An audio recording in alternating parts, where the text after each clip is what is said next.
তোর কি বক্তব্য আছে বল। না মানে কি হয়েছে, একটা মেয়ে আসছিল খুব সুন্দর দেখতে, হ্যাঁ ও মা কিছু দূর গেল বেশ তাকিয়ে আছি, হঠাৎ দেখি দুটো বাচ্চা নিয়ে ফিরছে। হ্যাঁ, তার মানে বিয়ে হয়ে গেছে। বিয়ে হয়ে গেছে স্বাভাবিক। হ্যাঁ না মানে স্বাভাবিক করে দেখে বোঝা যাবে এরকম কিছু করা দরকার না, হাতে শাখা আছে, হ্যাঁ। ফুল আছে। মানে আমাদের মনটা এভাবে ভাঙা উচিত ছিল।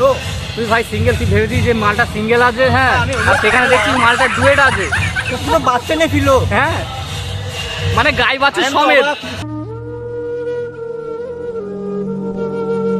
হে guys, welcome to Ayaan vlogs. আশা করি তোমরা সব ভালো আছো, সুস্থ আছো। আর এটা আমার ফার্স্ট ব্লগ না, আমি আগেও অনেক ফার্স্ট ব্লগ বানিয়েছি, একটা ভিডিও ভাইরাল যায়নি। তাই কারণে আবার নতুন ফার্স্ট ব্লগ নিয়ে চলে এসেছি। জানি না এই ভিডিওটাও ভাইরাল হবে, কিন্তু ভাই হিসাবে সবাই একটু সাপোর্ট করবে। তোমরা সবাই জানো যে ইউটিউবে আগে বাড়তে গেলে কোনো না কোনো মানুষের প্রয়োজন হয়, কিন্তু আমার সাপোর্টের কেউ নেই সিবাই তোমরা ছাড়া। ঠিক আছে, আমি একটা ছোট্ট গ্রামে বাস করি, আর পড়াশোনার কথা বলতে গেলে আমি ক্লাস 10 পর্যন্ত পড়াশোনা করেছি। হ্যাঁ, আর্থিক অবস্থার কারণে হয়তো পড়াশোনা করতে পারিনি। আর এটা আমার গ্রাম। একটু বলে দাও তো।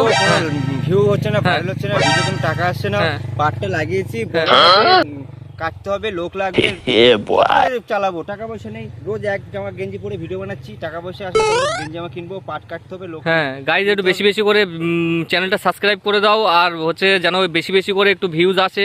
একটা ভিডিও তো ভিউজ আসছে না, আমরা ভিডিও বানিয়ে বানিয়ে তো হাঁপিয়ে যাচ্ছি ভিডিও বানাতে, কিন্তু একটা ভিউজও আসছে না।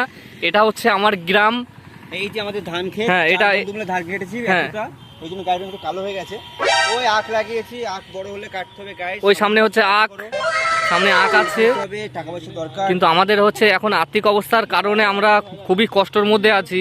কিন্তু একটা ভিডিও বানাতে গেলে তো প্রচুর কষ্ট হয়, কিন্তু আমরা একটা ভিডিওতে না ভিউজ পাচ্ছি, না সাবস্ক্রাইব পাচ্ছি।